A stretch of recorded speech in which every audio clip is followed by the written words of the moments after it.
হ্যাঁ, হুমায়ুন কবির তিনি ভরতপুরের বিধায়ক, নতুন দল ঘোষণা করছেন। তিনি বলছেন যে মালদা, মুর্শিদাবাদ এবং ওই এলাকার আরো জেলা নিয়ে তিনি 50টি আসন দখল করবেন, টার্গেট রেখে এগোচ্ছেন। নতুন দল তৃণমূল কংগ্রেসের বিধায়ক। তৃণমূলের বিদায় নিশ্চিত, এটা তৃণমূল কংগ্রেসের বিধায়করাও বুঝে গেছে। তৃণমূলের ক্রমবর্ধমান জনরোষ আছড়ে পড়ছে তাদের ওপরে এবং বিভিন্ন ধরনের নিজেদের মধ্যে সংঘাত তৈরি হচ্ছে। হুমায়ুন কবিরকে মানুষ চেনেন, তিনি অনেকবার দল পরিবর্তন করেছেন, তার বক্তব্যও মানুষ শুনেছেন। তো তিনি এখন নতুন দল করছেন না, তৃণমূল তাকে দিয়ে একটা দল করিয়ে নিচ্ছে খুব প্রশমিত করার জন্য, সেটা আমার মনে হয় যে অঞ্চলে তিনি দলটি করবেন সেখানকার মানুষ বুঝতে পারবে। বলছি আপনাদের কৌশল নয় তো, মানে সংখ্যালঘু ভোট ভাগ করে দেওয়া, তৃণমূলকে জব্দ করা? সংখ্যাগুরু বলে অবিভক্ত জনসমাজকে ভেঙে টুকরো করার রাজনীতি বিজেপি কোনদিন করে। বিজেপি পশ্চিমবঙ্গবাসীর জন্য কথা বলছে, কোন হিন্দু কিংবা কোন মুসলমানের জন্য নয়। তবে হ্যাঁ, বহুত্ববাদকে বাঁচিয়ে রাখতে গেলে, সর্বদলীয় ব্যবস্থাকে টিকিয়ে রাখতে গেলে একটা শক্তিশালী সুরক্ষিত ভূখণ্ডের প্রয়োজন, আর তার জন্যই পশ্চিমবঙ্গ তৈরি হয়েছিল। আমরা সেই লক্ষ্যেই রাজনীতি করছি। শ্রমিকদা, এসআইআর ইস্যুতে টানা বিরোধীরা তারা বিক্ষোভ দেখিয়ে যাচ্ছেন সংসদে। আজকে বিহারেও দেখা গেল বিরোধীদের, বিহার বিধানসভাতে সেখানেও প্রবল বিরোধিতা দেখা যাচ্ছে। যেদিকে এগোচ্ছে বিরোধীরা তো এটার প্রবল বিরোধিতা করছে, আর বাংলাতেও এসআইআর হওয়ার কথা শোনা। মৃত ভোটারদের নাম ভোটার লিস্টে রেখে দিতে হবে, রোহিঙ্গাদের নাম ভোটার লিস্টে রাখতে হবে। এক ব্যক্তির নাম 3 জায়গায় থাকবে, সেটা নির্বাচন কমিশন মানবে? আর নির্বাচন কমিশন তো একটি সাংবিধানিক সংস্থা, স্বশাসিত সংস্থা। নির্বাচন কমিশনকে নিয়ে বিধানসভা বা লোকসভায়, রাজ্যসভায় বিক্ষোভ দেখানোর অর্থ কি? তাদের যদি পছন্দ না হয়, সুপ্রিম কোর্টের দরজা খোলা আছে, সেখানে যান। সুপ্রিম কোর্টে তো গিয়েছিলেন, সুপ্রিম কোর্টের অবজারভেশনও তো জানা। এগুলোকে নন ইস্যুকে ইস্যু করার রাজনীতি। আর পশ্চিমবঙ্গের মানুষ দেখছেন কিভাবে তৃণমূল কংগ্রেস, সিপিএম এবং কংগ্রেস এক জায়গায় বসে বিক্ষোভ দেখাচ্ছে। পশ্চিমবঙ্গে একমাত্র রাজনৈতিক শক্তি এই মুহূর্তে বিজেপি। কংগ্রেস আর সিপিআইএম এর যে কার্যত অবস্থান হচ্ছে তৃণমূলকে সমর্থন করা, তাকে সহযোগিতা করা, এটা বাংলার মানুষ বুঝতে পেরেই বিধানসভায় 2021-এ তাকে শূন্য করে দিয়েছে। এবারের লড়াই তৃণমূলের সঙ্গে বিজেপির লড়াই। শ্রমিকদা, তৃণমূল কংগ্রেস বাংলা বাঙালি ইস্যু এটাকেও লোকসভা, রাজ্যসভায় তুলছে, একাধিকবার নোটিশ দিচ্ছেন একাধিক সাংসদরা। তৃণমূল কংগ্রেস বলছে এই ইস্যুটাকে দিল্লিতে একেবারে সংসদে তারা তুলতে চাইছে। তোরা অসুবিধা নেই, ইস্যুটা তুলে দেখুক, তার কি উত্তর পায়। যারা বলছেন যে বাঙালিদের পুলিশ ধরছে, বাংলা ভাষায় কথা বললে ধরছে, কিন্তু পুলিশকে ইনফরমেশন দিচ্ছে কে? যারা ভারতীয় বাঙালি, যারা পশ্চিমবঙ্গের বাঙালি হিন্দু এবং মুসলমান, তারাই পুলিশের কাছে চিহ্নিত করে দিচ্ছে কে ফেক আধার কার্ড নিয়ে, ভোটার কার্ড নিয়ে আজকে সেখানে গিয়ে কাজ করছে। কারণ প্রত্যেকটি রাজ্য দেশের এবং নিজের রাজ্যের আভ্যন্তরীণ নিরাপত্তার সঙ্গে তারা সমঝোতা করতে চায় না। তাই তারা অনুপ্রবেশকারীদের, ইলিগাল ইমিগ্রেন্টসদের খুঁজে বার করছে, আর সহযোগিতা করছে বাঙালিরাই। আপনি খোঁজ নিয়ে দেখুন, দিল্লিতে দেখুন, হরিয়ানায় দেখুন, রাজস্থানে দেখুন, মহারাষ্ট্রে দেখুন, তামিলনাড়ুতে দেখুন, অন্ধ্রপ্রদেশে দেখুন, কারা বাংলাদেশি অনুপ্রবেশকারী সেটা চিহ্নিত করবার কাজ নিয়েছে বাঙালিরাই। আর বিজেপিও চায় না যে মুর্শিদাবাদের কোন আসলাম শেখের মুখের গ্রাস বাংলাদেশের কোন মনিরুল ইসলাম কেড়ে নেবে, এটা বিজেপি চায় না। আজকে বাংলাদেশি অনুপ্রবেশকারীরা, রোহিঙ্গারা এসে তারা আমাদের রাজ্যের যারা মানুষজন আছে, যারা পরিযায়ী শ্রমিক আছে, তাদের কাজ বেড়ে নিচ্ছে। দাদা, আপনি যেটা বললেন ঠিক সেটাই ঘটেছে। কেরালায় একজন রাজমিস্ত্রিকে আটক করা হয়েছে, যিনি বাঙালি। তিনি পুলিশি জেলার মুখে স্বীকার করেছেন তিনি বাংলাদেশ থেকে এদেশে ঢুকেছেন কাজের সন্ধানে এবং তিনি ঢালাইয়ের কাজের জন্য কেরালায় তিনি গিয়েছিলেন। তিনি পুলিশের জেলায় স্বীকার করে নিয়েছেন। হ্যাঁ, পুলিশের জেলায় তিনি স্বীকার করে নেবেন এবং যখনই জেরা শুরু হয়ে যাবে তখনই দেখবেন ওর এখানে জমির দলিলও পাওয়া যাবে, এখানে সার্টিফিকেটও পাওয়া যাবে। বিভিন্ন জায়গায় তো পঞ্চায়েতরা এই কাজ করছে। তৃণমূলের বহু সাংসদ তাদের অসহায়তা প্রকাশ করেছে পঞ্চায়েত নির্বাচনের পরে বোর্ড গঠনের সময়। তো কার্যত অনুপ্রবেশকারীরা বিভিন্ন জায়গায় জনসন্তুলন যেমন বদলে দিয়েছে, ঠিক তেমন ভাবেও তারা তাদের রাজনৈতিক অধিকারটাকে এখানে প্রতিষ্ঠা করতে চাইছে। এটা তো চলতে দেওয়া যেতে পারে না। অনুপ্রবেশকারীর নাম, মৃত ভোটারের নাম, এক ব্যক্তির নাম 3 জায়গায়, এগুলো চলবে না। পরিচ্ছন্ন ভোটার লিস্ট পশ্চিমবঙ্গের মানুষ চান, ভারতবর্ষের মানুষ চান। বিরোধিতার জন্য বিরোধিতা করতে যারা রাস্তায় নেমেছেন তারা হতাশা থেকে নেমেছেন, কারণ তাদের হাতে অন্য কোনো অস্ত্র নেই। আর এটা তো রাজনৈতিক লড়াই নয়, এই লড়াই তো আইনি বিষয়। এটা সম্পূর্ণ আইনের উপরে ভিত্তি করে নির্বাচন কমিশন করছে। যার যা কিছু বলার সেটা সুপ্রিম কোর্টে গিয়ে বলুন। এটা রাজ্যসভায়, লোকসভাকে চলতে দেব না। দাবি কি? যে রোহিঙ্গাদের নাম রাখতে হবে, বাংলাদেশি মুসলিম অনুপ্রবেশকারীর নাম রাখতে হবে, ভুয়ো ভোটারের নাম রাখতে হবে। এর জন্য একটা 140 কোটির দেশ, পৃথিবীর বৃহত্তম গণতন্ত্র, তার আজকে সংসদের উভয় পক্ষ অচল হয়ে গেছে।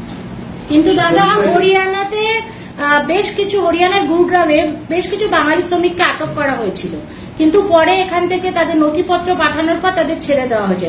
তো বাঙালি শ্রমিকরা, পরিযায়ী শ্রমিকরা হ্যারাস তো হচ্ছে, এটা তো স্বীকার করবে। তো কার জন্য হচ্ছে? সারা ভারতবর্ষে যত ফেক কারেন্সি পাওয়া যায়, জাল নোট পাওয়া যায়, তার 72% আসছে পশ্চিমবঙ্গ থেকে। এটা রিজার্ভ ব্যাংক রিপোর্ট দিয়েছে। কংগ্রেসের শাসনকালেও বাংলাদেশি অনুপ্রবেশকারী ধরা পড়েছে এবং তাদের সিপিআইএম ছিনতাই করে নিয়ে গেছে, ভিড়ে মিশিয়ে দিয়েছে। তো স্বাভাবিকভাবেই বাংলায় যারা কথা বলে তাদের মানুষ সন্দেহ চোখে দেখছে। এটা তো অত্যন্ত দুর্ভাগ্যজনক পরিস্থিতি।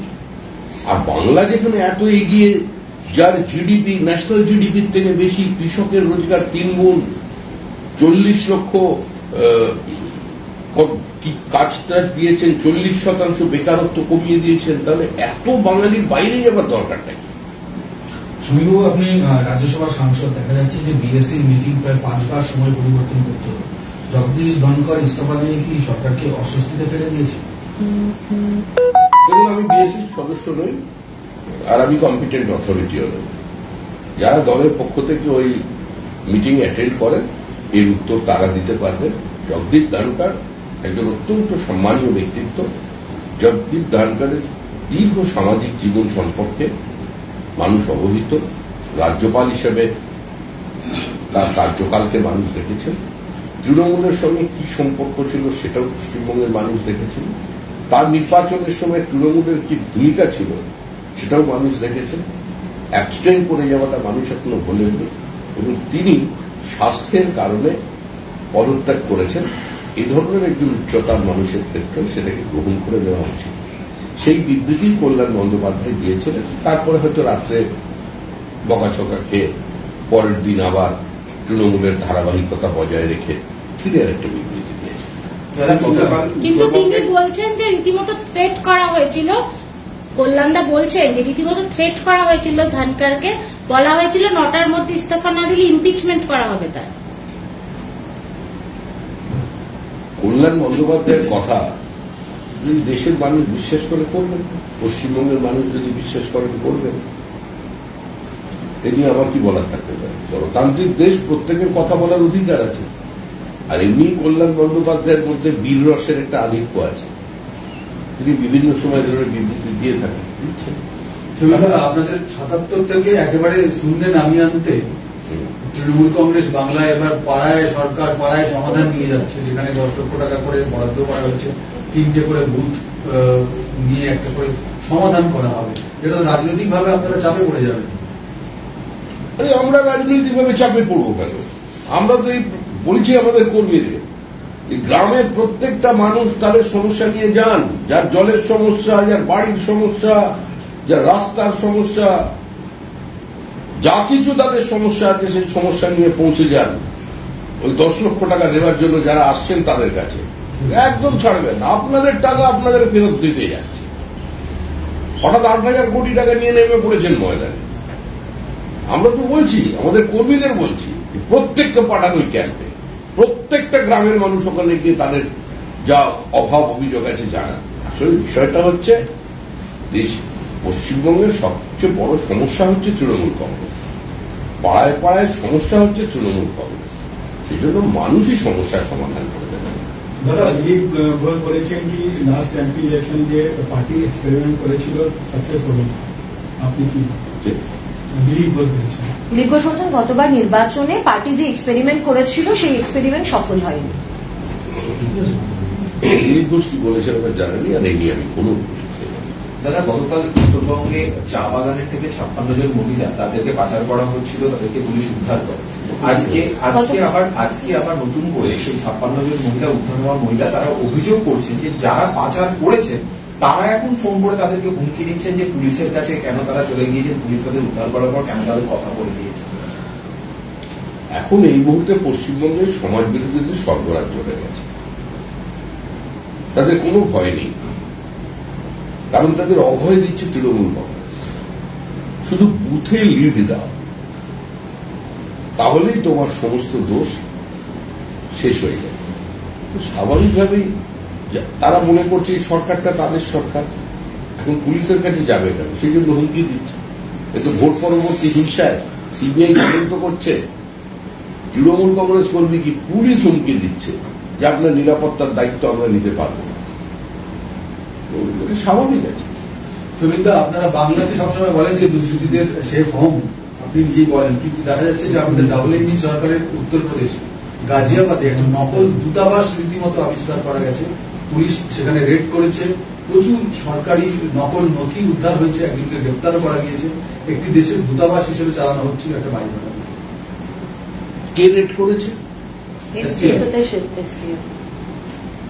পশ্চিমবঙ্গের সিআইডি করেনি, ইডি করেনি, সিবিআই করেনি, করেছে উত্তরপ্রদেশের পুলিশ। দুর্নীতিমুক্ত সমাজ একটা অলিক কল্পনা। দুর্নীতি, প্রতারণা এগুলো অতীতে ছিল, বর্তমানে আছে, ভবিষ্যতেও থাকবে। কিন্তু বিষয়টা হচ্ছে সরকার কি করে সেটাকে অ্যাড্রেস করছে। আজকে পশ্চিমবঙ্গে এ ধরনের ঘটনা ঘটলে সেটাকে ধরতে গেলে ভিন রাজ্যের পুলিশের প্রয়োজন হয়, কিন্তু সেখানে উত্তরপ্রদেশের সরকারই তো তাকে ধরেছে। তো এটা তো হবেই। তারাও বিভিন্ন ধরনের আছে। আমাদের নটবারলাল ছিল, তিনি পাটনা রেল স্টেশন বিক্রি করে দিয়েছিলেন, তাজমহল বিক্রি করে দিয়েছিলেন। হবে আর একটা কোশ্চেন আছে দাদা, আজকে রাজ্যসভায় যেটা আপনি বলা হলো যে চারটে মিটিং ক্যান্সেল হওয়ার পর আজকে হয়েছে, অপারেশন সিন্দুর নিয়ে বলা হয়েছে নেক্সট উইকে 16 ঘন্টা আলোচনা হবে। বিরোধীদের বক্তব্য যে প্রধানমন্ত্রী নেই বলে আলোচনা হবে না, যখন বারে বারে চাইছেন, বিরোধীরা চাইছে যে পেহেলগ্রাম এবং অপারেশন সিন্দুর নিয়ে আলোচনা হোক। শুধুমাত্র প্রধানমন্ত্রী দেশের বাইরে বলে সংসদের কাজকর্ম বন্ধ থাকবে? সরকার সমস্ত বিষয়ে আলোচনা চায়। এই সরকার এর বই একদম খোলা আছে, খোলা পাতা। প্রত্যেক বিষয়ে সরকারি দল আলোচনা করতে আগ্রহী, এবং অপারেশন সিন্দুর নিয়ে আলোচনা হবে, এটা তো আমরা গ্রহণ করেছি। তো তারপরে এটা নিয়ে বিতর্কের কি কোনো প্রয়োজন আছে কি? দাদা, 21শে জুলাইয়ের ঠিক পরে কুণাল ঘোষ একটা পোস্ট করেছেন যা নিয়ে প্রচুর জল্পনা চলছে। তিনি শুধু লিখেছেন যে দমকা হওয়ায় মুখোশ খুলে যায়। কার মুখোশ খোলার কথা তিনি বলেছেন কিছু বোঝা যাচ্ছে, আপনারা কিছু বুঝতে পারছেন? তৃণমূল দলটাই তো দুর্বোধ্য, আর তার উপরে কুণাল ঘোষ। কুণাল ঘোষ প্রতিভাবান। কুণাল ঘোষের বক্তব্যের কোন অন্তর্নিহিত অর্থ আছে কিনা এটা নিয়ে গবেষণা করার সময় তৃণমূল কংগ্রেসের আছে, এই মুহূর্তে আমাদের নেই। দাদা, কংগ্রেস আর তৃণমূল কংগ্রেস কাছাকাছি আসছে বলে মনে করা হচ্ছে, তার কারণ যে বাংলা বাঙালি নিয়ে তৃণমূল কংগ্রেস এতদিন সরব ছিল গত কয়েকদিন ধরে, কংগ্রেসের তরফ থেকে আজকে সোশ্যাল মিডিয়াতে পোস্ট করে একই অভিযোগ করা হয়েছে, মোদী সরকারকে দায়ী করা হয়েছে বাংলা এবং বাঙালিদের প্রতি বিদ্বেষ ছড়ানোর জন্য। সেটা কাছাকাছি আসে তো প্রমাণ করে দিয়েছে অধীর রঞ্জন চৌধুরীকে সঙ্গে। কংগ্রেস কর্মীদের বার্তা দিয়ে দিয়েছে যে তোমরা তৃণমূল কংগ্রেসের উচ্ছিষ্ট মূল্য হিসেবে থেকে যাও। তো স্বাভাবিকভাবেই বিষয়টা তো সম্পূর্ণ পরিষ্কার।